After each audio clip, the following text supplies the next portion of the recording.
खासदार संजय राऊत बोलतायत, थेट जाऊया. उदय सामंत हे सगळं यांच्याकडून हे ऑपरेशन टायगर राबवण्यात आलं.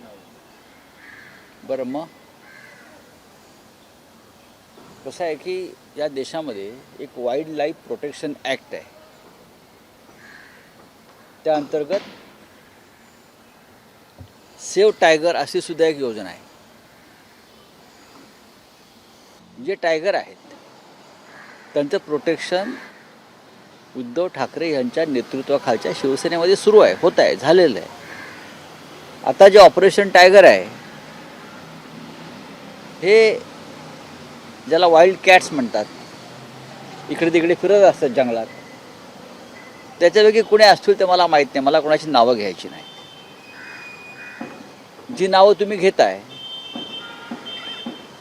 किंवा येतील अशी अपेक्षा आहे, त्यांना आमच्या शुभेच्छा आहेत. अनेक वर्ष ते शिवसेनेमध्ये होते, अनेक वर्ष त्यांनी शिवसेनेत काम केलं, अनेक वर्ष त्यांना शिवसेनेनं पदं दिलेली आहेत, प्रतिष्ठा दिलेली आहे. तरी कोणी जात असेल किंवा निघालेत असं आपण म्हणते, मला माहीत नाही. तर जोपर्यंत अशा प्रकारच्या प्रत्यक्ष बातम्या येत नाहीत तोपर्यंत मी त्यावर भाष्य करणार नाही. आपण उदय सामंत यांचं नाव घेत आहे की त्यांनी हे ऑपरेशन टायगर सुरू केलं आहे. त्यांचंच ऑपरेशन कधी होईल सांगता येत नाही. हा भारतीय जनता पक्ष आहे,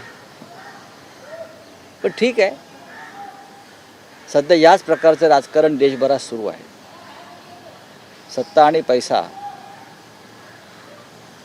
आणि तपास यंत्रणांची कारवाईची भीती, यातून हे सगळं होत आहे.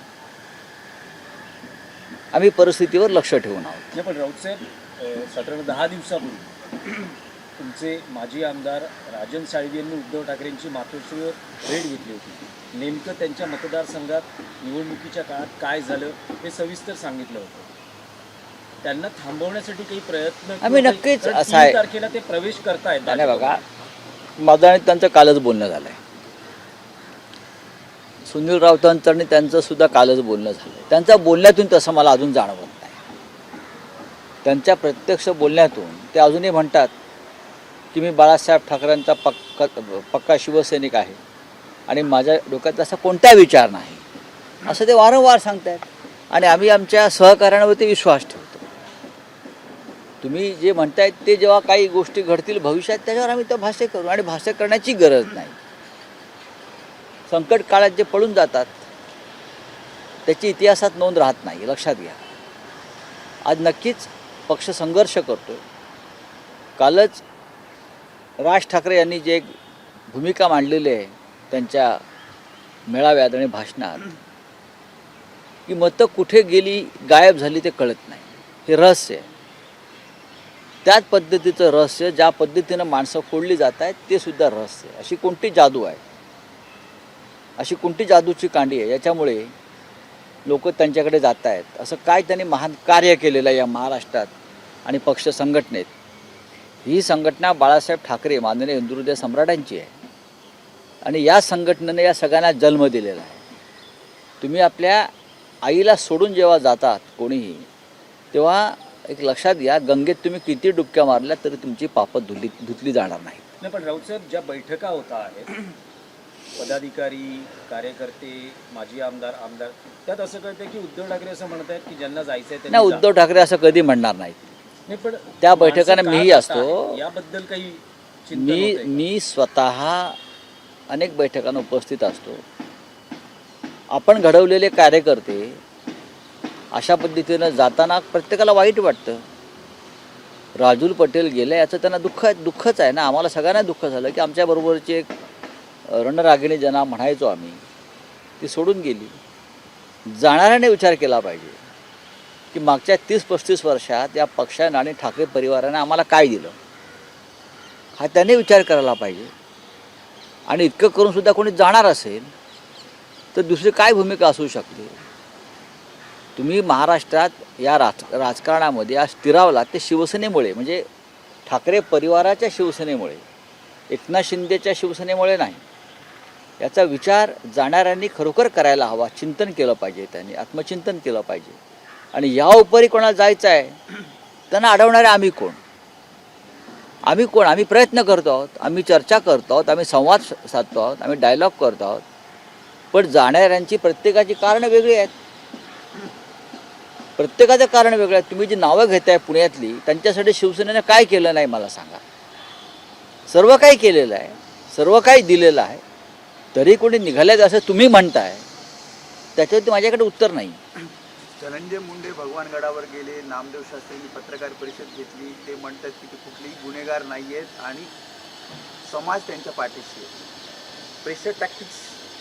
बघा, शेवटी या देशामध्ये, राज्यामध्ये धर्माचं आणि जातीचं राजकारण मोठ्या प्रमाणावर सुरू आहे आणि ज्याच्या मागे जातीचं पाठबळ आहे त्यांना कायदा हात लावत नाही आपला, कारण मतं जातील. देवेंद्र फडणवीस यांचीसुद्धा भूमिका तीच आहे, अजित पवारांची भूमिका तीच आहे.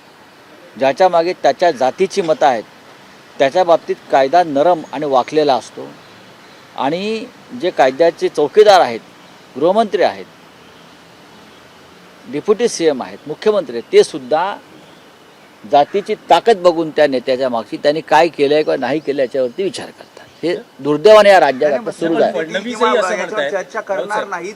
धनंजय मुंडेंच्या राजीनाम्यावर आता चर्चा बंद होईल, कारण ज्या प्रकारे नामदेव शास्त्री म्हणतात पूर्ण समाज आता त्यांच्या बाजूने नाही, आहे. प्रश्न तोच आहे ना.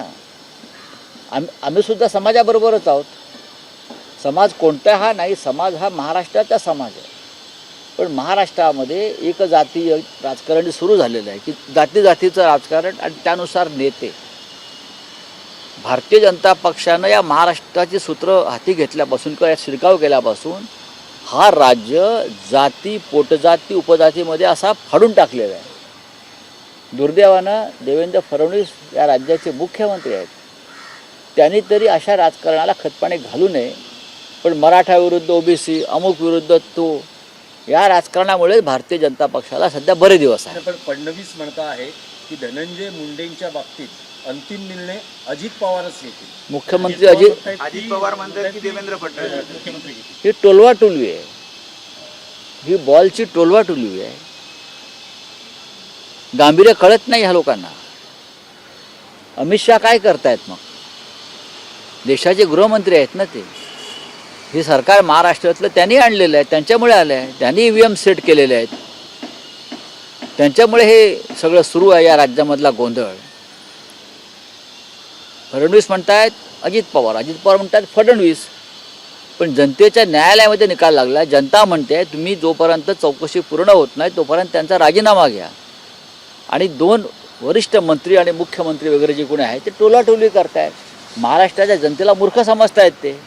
राज ठाकरेंचा एक मेळावा झाला, त्या संपूर्ण भाषणामध्ये कुठेही आतापर्यंत उद्धव ठाकरे किंवा ठाकरे गटावर टीका झाली नाही. पहिल्यांदा असं म्हटलं की ठाकरेंच्यावर बोलले नाही. आज तुम्ही देखील राज ठाकरेंची टीका केली. नाही, त्याने एक भूमिका मांडली. बघा, राजकारणामध्ये जर कोणी एक भूमिका चांगल्या पद्धतीनं मांडत असेल, मग ते आमचे राजकीय विरोधक जरी असले तरी त्या भूमिकेकडे आपण सकारात्मक दृष्टीनं पाहिलं पाहिजे. या देशामध्ये अनेक लोक EVMवर भूमिका मांडत आहेत. महाराष्ट्रामध्ये सुद्धा आम्ही मांडतो आहे. पण भारतीय जनता पक्षाबरोबर सख्य असलेले राज ठाकरे, भारतीय जनता पक्षाबरोबर किंवा एकनाथ शिंदे यांच्या गटाबरोबर सख्य असलेले राज ठाकरेसुद्धा ही भूमिका मांडत आहेत की झालेलं मतदान कुठे गेलं हे रहस्य आहे, हा संशय आहे, मतदान गायब झालं. जसं त्याने एक उदाहरण दिलं की राजू पाटील यांच्या गावात 1400 मतं आहेत. त्यांचे विद्यमान आमदार होते. राजू पाटील यांच्या गावात 1400 मतं आहेत आणि 1400 मतांच्या गावात राजू पाटील यांना एकही मत पडू नये हे संशयास्पदच आहे. अशा तक्रारी गावागावातून आलेल्या आहेत. राजू पाटलांचं उदाहरण आहे. पण महाराष्ट्रातल्या असंख्य शेकडो गावातून ज्या गावावर त्या नेत्याचा प्रभाव आहे, हां, ज्या मतदारसंघात किंवा त्या भागात ज्यांचा प्रभाव, तिथे त्यांना एकही मत पडू नये यासारखं रहस्य कोणतं असू शकेल? नरेंद्र मोदी हे रहस्यभेदक जादूगार आहेत. त्यांनी जादू कशी झाली अमित शहाने सांगायला पाहिजे. जादू कशी झाली फडणवीसांनी सांगायला पाहिजे. 1400 गाव आहे, 1400चं गाव राजू पाटलांचं आमदारांचं आहे आणि तिकडे त्यांना भरघोस मतदान आतापर्यंत झालेलं असताना त्यांना एकही मत मिळू नये हा जर प्रश्न राज ठाकरे यांनी उपस्थित केलेला आहे तर त्या प्रश्नाचं उत्तर कोणी द्यायचं? ते उत्तर देवेंद्र फडणवीसांनी दिलं पाहिजे, निवडणूक आयोगाने दिलं पाहिजे. नाही, पण राऊत साहेब त्यांनी त्यांच्या भाषणात हाही एक मुद्दा उपस्थित केला की सतत त्यांच्यावर आरोप केला जातो, टीका केली जाते की ते भूमिका बदलतात, त्यांच्या भूमिकांवर ठाम नाहीत. पण त्यांनी भूतकाळात ज्या ज्या पक्षांनी भूमिका बदलल्या बघा, त्यात इतर जनसंघ पक्ष असेल, जनता पार्टी बघा, असेल, बघा. अगदी शिवसेनेचाही त्यांनी आणीबाणीला समर्थन केलं बाळासाहेबांनी. मुस्लिम लीग बरोबर अहो, ते बाळासाहेब ठाकरे होते. युती केली. बाळासाहेब ठाकरे असतील, माननीय बाळासाहेब ठाकरे असतील, माननीय शरद पवारजी असतील, अन्य कोणी असतील, त्यांचा कालखंड वेगळा होता. तेव्हाचे प्रसंग आणि घडामोडी वेगळ्या होत्या. आज ते आहे का? आज महाराष्ट्र संकटात आहे. आज हे राज्य खतम करण्यासाठी दिल्लीतून प्रयत्न सुरू आहे. आज बाळासाहेब ठाकरेंची शिवसेनाच तोडायची, खतम करायची, ठाकरे ब्रँड संपवायचा पूर्णपणे. जे काय ठाकरे नावाला या राज्यात वलय आणि ताकद आहे ठाकरे, त्याच्या विरोधामध्ये दिल्लीची सत्ता उभी आहे, या राज्याची सत्ता उभी आहे. अशा वेळेला सातत्यानं भूमिका बदलून चालणार नाही. आधी महाराष्ट्र वाचवायला पाहिजे, मराठी माणसाचं अस्तित्व वाचवायला पाहिजे. ही भूमिका महाराष्ट्रावर प्रेम करणाऱ्या सगळ्याच राजकीय पक्षांनी घेणं गरजेचं आहे. मग ते भारतीय जनता पक्षातल्या असू द्यात, त्या शिंदे गटातल्या असू द्यात किंवा अजित पवार गटातल्या असू द्यात. महाराष्ट्राच्या पलीकडे राजकारण नाही. नाही, पण राऊत साहेब, महाराष्ट्राच्या विधानसभा निकालांबद्दल महाविकास आघाडीनं जी भूमिका मांडली तीच भूमिका आज राज ठाकरेही मांडत आहेत. तर अशा वेळेस महाविकास आघाडीचे दरवाजे पुढच्या काळात राज ठाकरेंसाठी बघा, खुले होऊ शकतात. हा विषय आहे ना, हा त्यांनी त्यांच्या मेळाव्यात मांडलेला विषय आहे. त्यांच्या पक्षाच्या कार्यकर्त्यांना मार्गदर्शन करताना त्यांनी घेतलेली ही एक सरळसोट भूमिका आहे आणि त्या भूमिकेचं स्वागत करायला काहीच हरकत नाही. त्यांनी जे मुद्दे मांडलेले आहेत त्या मुद्द्यांना विरोध करावा असं त्यात काहीच नाही. विरोधासाठी विरोध ही महाराष्ट्रात सध्या जी सुरू झालेली एक लाट आलेली आहे, विरोधासाठी विरोध, मला वाटतं की त्यातून आपण सगळ्यांनी बाहेर पडलं नाही, पाहिजे. पण मुद्दे जर समान असतील तर अशा वेळेस महाविकास आघाडीचे दरवाजे राज ठाकरेंसाठी खुले होऊ शकतात. असं आहे की हे त्यांनी केलेल्या एका भाषणावरती कसं काय मी सांगू. त्यांच्या भूमिका भविष्यात काय आहेत त्या महत्त्वाच्या आहेत ना. त्यांनी एक भाषण केलं, ते EVM संदर्भात केलं आहे आणि EVM संदर्भातल्या त्या मुद्द्यांना आमचा कायम पाठिंबा राहिलेला आहे. अशा वेळेला त्यांनी एक भाषण केलं म्हणून राजकीय दिशा बदलते का? नाही. काही काळ थांबावं लागेल, पाहावं लागेल. आम्ही वारंवार सांगतो आहे की राज ठाकरे यांची भूमिका ही भाजप धार्जिणी, एकनाथ शिंदे गटाच्या धार्जिणी असल्यामुळे या दोन्ही पक्ष हे महाराष्ट्राचे शत्रू आहेत असं आम्ही जाहीर केलेलं आहे. अशा वेळेला राज ठाकरे त्यांच्याबरोबर जात आहेत हे महाराष्ट्राच्या हिताचं नाही असं आमचं म्हणणं होतं. आम्ही त्यांच्या पुढल्या वाटचालीकडे लक्ष ठेवू. राऊत साहेब, आणखी एक होतं की फडणवीस काल दिल्लीत असं म्हणाले की युतीची चर्चा ही कधी लग्न किंवा अशा सोहळ्यांमध्ये होत नसते. जे परवा घडलं चंद्रकांत दादा आणि उद्धव ठाकरेंमधला संवाद, त्या पार्श्वभूमीवर त्यांची प्रतिक्रिया होती. नाही, ते चुकीचं काहीच बोललेलं नाहीत. आम्ही असं कुठे म्हणतो की लग्न, मुंजी, बारसं, बरं का, वाढदिवस या सोहळ्यामध्ये चर्चा होतात.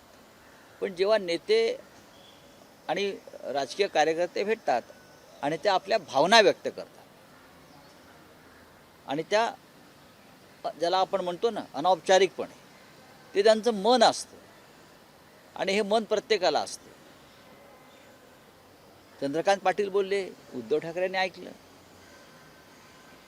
उद्धवजी बोलले, दादानी ऐकलं आणि आपापला विचार करून निघून गेले. लग्नामध्ये मगाशी म्हटलं लग्न कार्य वगैरे वगैरे, पण लोक भेटतात, चर्चा करतात. यातलं मन समजून घेतलं पाहिजे देवेंद्र फडणवीस यांनी, जर त्यांना मन असेल तर. राऊत साहेब, आणखी पालकमंत्रीपदाचा विषय आहे. असं म्हटलं जातं आहे की मुंबईचं पालकमंत्रीपद भाजप स्वतःकडे घेईल आणि रायगडचं पालकमंत्रीपद एकनाथ शिंदे यांना दिलं जाईल. मला वाटतं की रायगडचं पालकमंत्रीपद सध्या अजित पवार यांच्या गटाकडे आहे, ते भाजपकडे नाही आहे, स्थगिती आहे. आता त्यांचा अंतर्गत विषय काय चालतोय निर्णय होईल असं ते म्हणताय. मला त्याच्यावरती मी हिंदी में क्या है बेटा बोलिए. सर हिंदी में जाना चाहेंगे. आज से बजट सत्र शुरू हो रहा है. वक्त जो जेपीसी के पास वक्फ बोर्ड की ये मीटिंग गई थी, उसके बाद आज रिपोर्ट ओम बिरला जी को रिपोर्ट सौंपने वाले हैं। इसके पहले भी जो बजट हुए उसमें भी हमने देखा कि कई आश्वासन दिए गए थे, हालांकि वो पूरे नहीं हुए। विरोधकों की इसके ऊपर क्या भूमिका रहेगी, किन मुद्दों को लेकर जो है शीतकालीन देखिए, आज राष्ट्रपति जी का अभिभाषण है, कल बजट आएगा। ये जो पहला पार्ट है सेशन का, बहुत कम समय का है, 12 या 13 तारीख तक है। उसके बाद उसकी चर्चा शुरू होगी। हम सब मिलकर उसके ऊपर चर्चा करेंगे। हमारी अपोजिशन पार्टी के जो मेंबर्स हैं हमारे ग्रुप के, हम चर्चा करेंगे। 10वीं 12वीं बोर्ड में बुर्खाबंदी होनी चाहिए, ऐसी मांग नीतीश राणे ने करने की है। दो, वो उसको क्या है करने में, करने दो। चलिए